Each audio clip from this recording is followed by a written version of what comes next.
spesial kita Pikir Podcast inspirasi dan kreativitas. Sebelumnya, perkenalkan nama saya Muhammad Hafiz dan rekan saya Syahna Tresari sebagai host untuk episode A kali ini. Kami akan podcast tentang suatu hal yang cukup penting untuk di Indonesia ini ya, dan di masyarakat kita ini. Dan kita akan bersama dengan narasumber kami.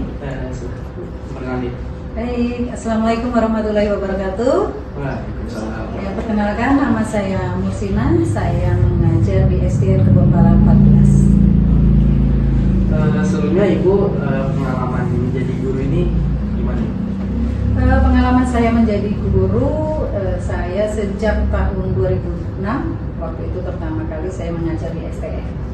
Kemudian saya juga pernah mengajar di SMP di Jakarta Selatan, dan terakhir ini saya di sekolah dasar di SD ini, dan alhamdulillah baru 3 tahun ini ya jalan di SD ini, dan banyak hal yang menarik lah saya temui di SD ini. Berarti Ibu ini sudah ada banyak pengalaman ya Bu untuk mengajar di lembaga ini? Insya Allah. Iya. Nah, menurut Ibu tuh apa sih perbedaan dari setiap jenjang siswanya untuk SD sampai SMP gitu? Iya, pastinya banyak ya perbedaannya, terutama adalah pola asuhnya.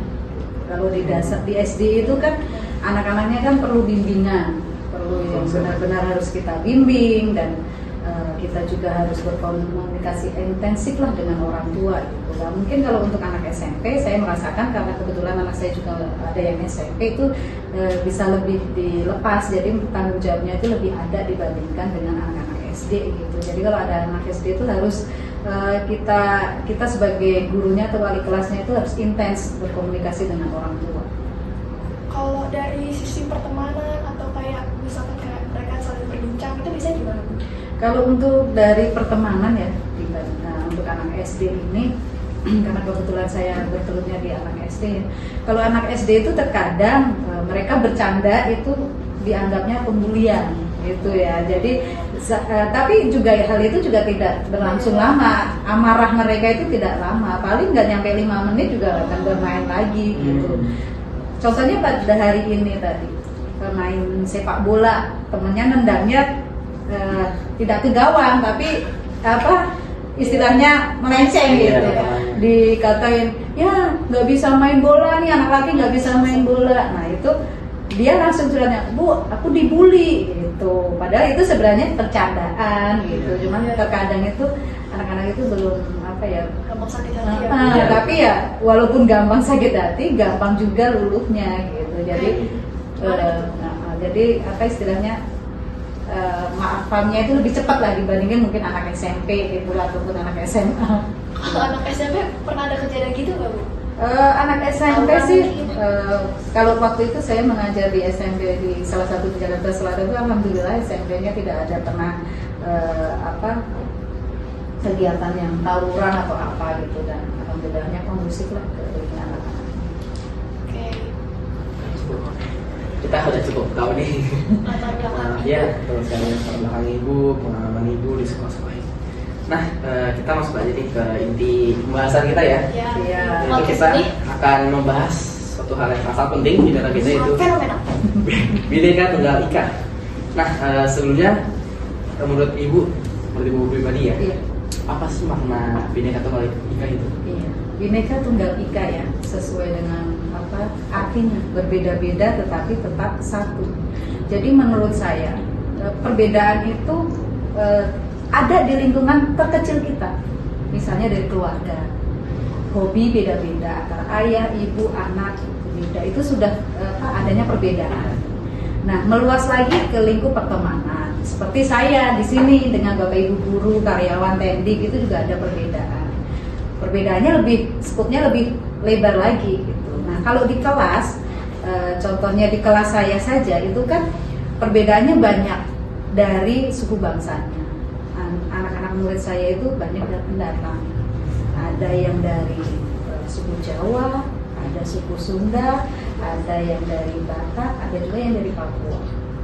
Nah, itu kan pasti ada perbedaannya kan, dari cara mereka berbicara. Nah, itu bagaimana kita menyatukan gitu, supaya perbedaan-perbedaan itu tidak menghalangi anak-anak itu dalam satu belajar, dua berteman.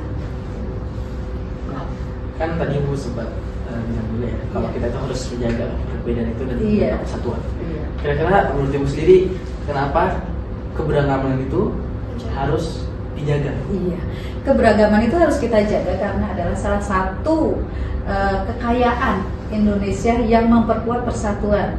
Jadi dengan keberagaman itu jangan sampai dengan adanya perbedaan kita malah istilahnya itu mengagungkan atau mengedepankan ini kita sendiri, tapi kita harus berbaur nih, berbaur. Contohnya kalau di kelas itu saya kan sering membuat kelompok ya, kelompok anak-anak belajar bersama gitu, lalu di kelas ataupun tugas bersama gitu kan.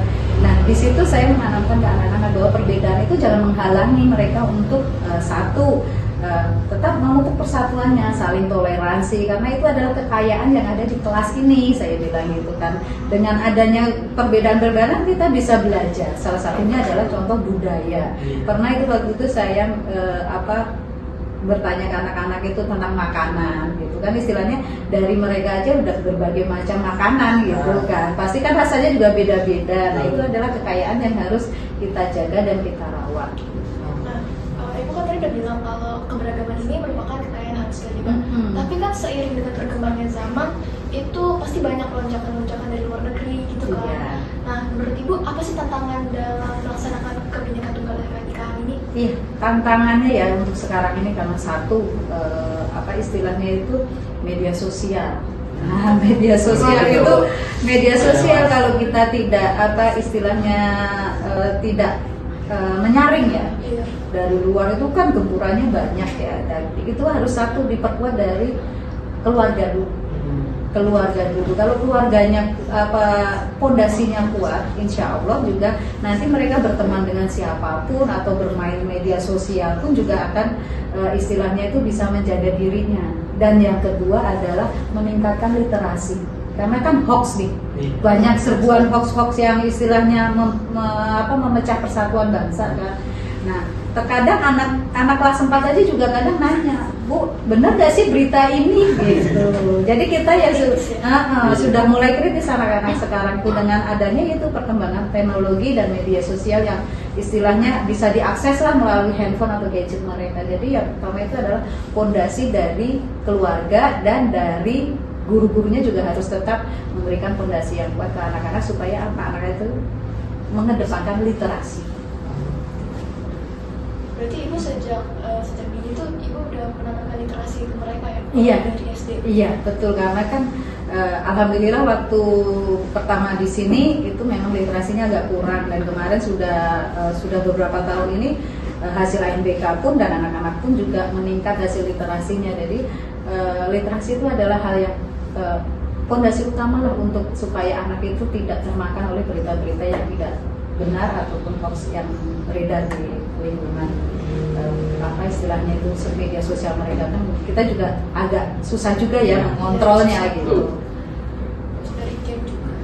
Betul, dari Kira-kira menurut Ibu sebagai orang pendidikan ya Bu, Iya. orang yang bekerja di dinas pendidikan, apakah pendidikan di Indonesia ini, pendidikan yang sudah diterapkan di sekolah-sekolah ini sudah cukup untuk menanamkan nilai-nilai Pancasila? Kalau menurut saya sih sudah, karena kan kita istilahnya kan selalu ya, nggak mungkin lah istilahnya ada guru yang tidak mengajak anak itu selalu mengedepankan toleransi gitu. Misalnya kan kayak di kelas saya itu ada beberapa agama. Misalnya kan kalau di sini kan memang ada kegiatan sholat duha di hari Jumat itu, khusus di hari Jumat itu kita ada kebiasaan sholat duha. Dan yang non Muslim pun, yang agama Kristen itu juga ada kebaktian. Dan supaya tidak istilahnya itu tidak saling mengganggu, lokasinya pun kita agak agak dikasih jarak. Jadi supaya tidak saling mengganggu gitu. Dan kita juga harus istilahnya misalnya ada temannya yang berpuasa gitu kan. Kalau yang sudah balik itu kelas 5 atau kelas 6 itu kan kadang sudah ada yang apa istilahnya punya hutang puasa ya gitu. Di bulan Ramadan itu kadang ada yang hutang puasa. Nah kalau ada temannya yang sedang berpuasa, kita selalu tanamkan jangan istilahnya makan di depan teman kalian yang sedang melaksanakan puasa gitu. Jadi istilahnya itu toleransi yang harus kita kedepankan di anak-anak ini gitu. Karena kan kalau di bulan puasa mungkin mereka puasa semua atau sebagian besar dan kantin kan tutup gitu. Dan kalau anak yang non muslim membawa bekal itu kita sampaikan makannya jangan di depan kelas, cari misalnya ada di lab gitu, di tempat-tempat yang agak tertutup gitu supaya tidak mengganggu teman yang sedang menjalankan ibadah. Nanti sudah cukup ya. Insya Allah kalau di SD ini sudah cukup penanaman untuk toleransi. Nah, menurut Ibu kan tadi seperti yang kita bilang ya Bu, kalau media sosial itu bisa mempengaruhi sekali nilai keberagaman. Tapi kenapa gitu Bu bisa media sosial mempengaruhinya dan bagaimana? Ya, itu tadi yang saya sampaikan kan penguatan literasi ya. Karena kan media sosial itu kan misalnya nih ada share-sharean tentang salah satu pemahaman tentang kebudayaan dari salah satu daerah nih, istilahnya atau ngaben atau apa gitu ya, gitu kan. Mungkin itu di salah satu ada berita yang istilahnya itu tidak sebenarnya gitu. Jadi ya kita sebagai orang yang dekat dengan mereka ataupun ini ya, kalau mereka dengan adanya literasi kan mereka juga akan membacakan itu kan, dengan literasi mereka akan mencari tahu nih benar atau tidak gitu dengan istilah ini gitu. Itu seperti anak murid saya kemarin itu bertanya tentang kebudayaan Aceh gitu kan. Apakah benar kalau di Aceh itu tuh kalau kita mencuri potong? Nah gitu kan. Iya. Jadi kalau anak kebetulan murid saya itu juga ada yang kritis sekali. Jadi dia itu memang dari kecil itu otodidak belajar sendiri. Gitu. Jadi kritis sekali. Jadi kalau kita tidak hati-hati menjelaskannya, bisa salah dan dia pemahamannya beda sama dengan teman-temannya gitu kan. Memang saya juga sudah pernah saya sampaikan juga ke orang tuanya, memang orang tuanya juga mengakui dia belajar bahasa Inggris itu dia fasih sekali. Kelas 4, bahasa Inggrisnya bagus sekali. Itu tuh juga belajar hanya dari YouTube. Iya, itu istimewa sekali anak murid saya yang satu itu namanya Dava Aska. Itu dia kalau belajar itu kalau bertanya ya kayak kemarin kan saya kan belum memberikan materi tentang planet gitu ya. Dia udah bertanya mengenai planet-planet. Kenapa Pluto itu bisa hilang? Itu kan saya berarti kan saya harus mengimbanginya kan gitu dan istilahnya ya itu kita harus menanamkan itu supaya anak walaupun dia membuka media sosialnya di mana saja tapi tetap saja kita akan harus yang dewasa ini yang harus memperkuat membimbing dia gitu. Nah, kira-kira Ibu punya tips nggak untuk kita yang sudah lumayan dewasa? Lagi. Iya. Pasti beda kan Bu? Pasti. Iya. Mikir gitu pasti udah beda. Yang jelas sih satu komunikasi ya. Komunikasi itu penting. Komunikasi penting bukan hanya untuk orang tua, tapi juga untuk mungkin bapak ibu guru kalian. Gitu. Dengan istilahnya itu kita kan perkembangan teknologi itu kan luar biasa, apalagi dengan banyaknya aplikasi-aplikasi yang aplikasi-aplikasi yang sedikit banyak pasti ada negatifnya kan? Pasti kadang lebih banyak negatifnya dibandingkan positifnya gitu. Jadi ya kita yang harus mawas diri gitu istilahnya itu dari diri kita sendiri. Kita harus bisa memilah gitu kan, dari kan Mas sama Mbak kan udah dewasa ya walaupun memang dewasa itu bukan berarti tidak perlu bimbingan gitu, komunikasi dengan kedua orang tua terus mungkin dengan wali kelas atau guru yang kalian paling enak untuk ngobrol gitu, untuk berbicara gitu, untuk menyampaikan apa istilahnya misalnya ada sesuatu hal yang kurang pas ya kalian ya dengan introspeksi terus dengan kita berbicara dengan orang yang kita anggap nyaman itu akan menemukan titik temu yang baik lah dibandingkan kita harus mencari solusinya sendiri. Betul. Nah, Ibu tadi udah bilang kalau teknologi sendiri ada sedikit sisi negatifnya. Iya, Nah, betul. sisi negatif sudah pasti punya sisi positif. Iya, ya? betul. Ada nggak menurut Ibu sisi positif dari teknologi yang mempengaruhi nilai keberagaman ini? Iya, sisi positif ya dengan perkembangan teknologi. Kita bisa melihat ya apa aja khususnya di Indonesia ini, keberagaman budaya apapun tersajilah di YouTube. Tersajilah di istilahnya di aplikasi-aplikasi yang sekarang ada itu, misalnya TikTok. Nah, TikTok kan sekarang itu kan luar biasa ya. Jadi informasi apapun ada di situ. Jadi dengan adanya kemajuan teknologi itu satu, kalau yang positifnya dan memandangnya itu positif, mempererat persatuan. Dimanapun kita berada, kita bisa berkomunikasi. Betul tidak? Seperti saya, orang tua saya di Klaten, saya bisa berkomunikasi intens hampir setiap hari, telepon atau video call gitu kan, istilahnya meskipun kita berbeda-beda, kayak teman saya yang istilahnya sekarang ada di Papua juga bisa kita perkembangan apa sih yang di sana gitu. Jadi kita bisa cari informasi, saling intens berkomunikasi gitu, mendekatkan. Betul. Jadi istilahnya itu kemajuan teknologi itu memang ada negatif, tapi juga banyak positifnya gitu. Tergantung kita bagaimana menyikapi dari perkembangan itu.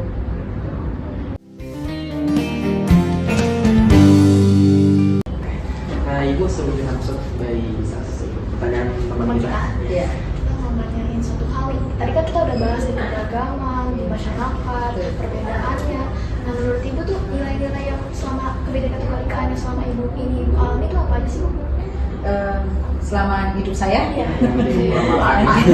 Dari lahir, Dari kecil ya? Dari Dari kecil itu kebetulan keluarga besar saya itu Pancasila agamanya. Ada beberapa agama ya diambil dari keluarga besar, terutama dari mama saya, dari ibu saya itu ada beberapa agama, ada Katolik, ada Hindu. Kebetulan di Klaten itu memang agak lumayan banyak ya mengikut Hindu ataupun Katoliknya. Nah, toleransi yang diterapkan di keluarga besar saya itu pertama adalah saling silaturahmi saat perayaan agama masing-masing dari keluarga yang ada di kakak-kakaknya ibu saya. Kayak kalau pas Natalan itu saya selalu diajak oleh ibu saya itu untuk berkunjung ke bude saya. Nah, itu pun saya terapkan di di saat pertemanan saya. Saya waktu sekolah, waktu SD, saya nggak pernah TK ya, karena dulu TK-nya jauh. Saya dari SD, SMP, SMA sampai kuliah. Kebetulan teman saya juga bermacam-macam latar belakang keagamaannya. Dan itu tetap saya pegang teguh tuh pendidikan yang diberikan oleh orang tua saya. Bahwa saya itu harus satu menanamkan toleransi terhadap teman-teman kita yang berbeda gitu. Jadi jangan memaksakan apa yang menurut kita itu benar, padahal menurut mereka belum tentu benar. Jadi ya istilahnya itu sudah banyak kan yang saya alami, terutama itu tentang keagamaan, perbedaan agama. Berarti Kak Sumira ini punya prinsip yang sangat-sangat prinsipnya bagus. Iya. Insya Allah.